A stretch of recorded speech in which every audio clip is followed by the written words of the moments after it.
Today we're doing a zero waste chicken video where we turn one whole chicken into 4 separate products. We have roast chicken, homemade gravy, homemade chicken stock, and bone meal. You're always going to need chicken stock, so having homemade chicken stock on hand at all times, it's a lifesaver. And it's a money saver too. I just think that if you're going to kill an animal for consumption, you could at least respect its life by trying to use all of it. So if you're ready to save money at the grocery store and turn a whole chicken into 4 separate products, then that's exactly what we're gonna do in this video. Let's go. Obviously, first up on the menu is going to be our roasted chicken. Now, pound for pound, a whole chicken is going to be a lot more affordable than pre-butchered chicken. This one right here cost me about $10. Now, to make my roasted chicken, I like to make a compound butter with thyme, rosemary, garlic, pepper, onion powder, Tony's Creole seasoning, salt, a dash of cayenne, zest of 1 lemon, and then the juice of half a lemon. You can follow my seasoning recipe or you can use whatever seasonings you want. I'm not the seasoning police, but then I like to add a tablespoon of extra virgin olive oil to the compound butter to make it a little bit more spreadable, and it also adds a nice crispy skin to the chicken. Set your compound butter aside because it's time to prepare your chicken. Make sure to dry off your chicken skin thoroughly because dry skin equals crispy skin. Then I'm going to take the other half of the lemon, squeeze the juice inside the cavity, and then put both halves inside the cavity of the chicken. I like to place the compound butter underneath the skin of the chicken because it really helps flavor up that meat and keep it moist. So I separate the skin from the meat first, then I place some compound butter underneath the skin all over that breast meat of the chicken, and then whatever is left over, I put it on the outside of the chicken. Don't forget the chicken thighs or the legs and wings. Or if you want to, you could roast your chicken over a bed of vegetables. However, I want to get as much pan drippings as possible, so I'm not going to put any vegetables at the bottom.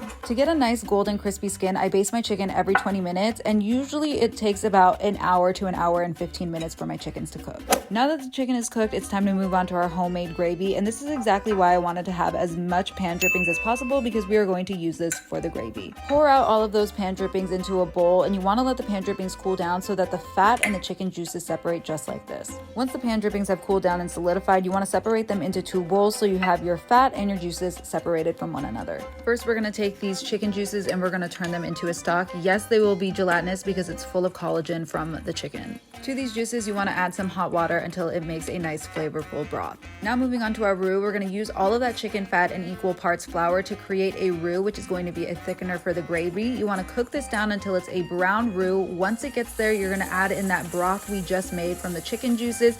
If your gravy is still a bit too thick, you can add in some more broth or you can add in hot water and a bouillon.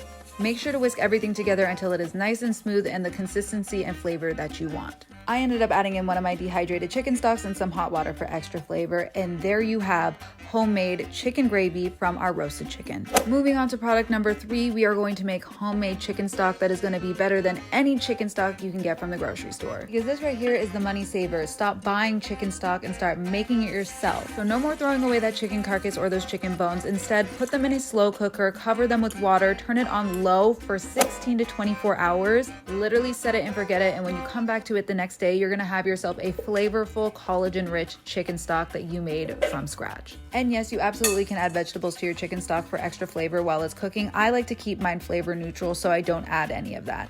Then you just want to strain out any leftover bones and impurities, and there you have your homemade chicken stock. And in another video, I'm going to show you guys how to take your homemade chicken stock and turn it into these homemade dehydrated chicken stock leathers, which are basically just like homemade bouillon. Now moving into our next product, because I know at this point you're thinking this is where we stop, but no, it's not. Any leftover meat or chicken skin can be composted or fed to your animals, but the bones, we're going to be turning the bones into bone meal. Bones are rich in calcium and phosphorus, which plants need to thrive, so it makes it great as an organic soil amendment. Right out of the slow cooker, your bones will be really soft that you can break them by hand, but you still need to dehydrate them until they're brittle because you need them to be really, really dry. You don't need a dehydrator. You could do this in the oven at 200 degrees Fahrenheit for 2 hours. Once your bones are dry and brittle, place them in a blender and on high speed, blend them up until they are a powder consistency. It shouldn't take too long because the bones will be really soft. And just like that, you have homemade organic bone meal. And that's a wrap on our zero waste chicken video. I hope you guys learned something. I hope you actually put this into practice and stop throwing out those bones. So you already know what to do. If you guys like the video, don't forget to give it a like. If you haven't done so already, don't forget to subscribe to the channel so you don't miss any more videos like this or our struggle meal series.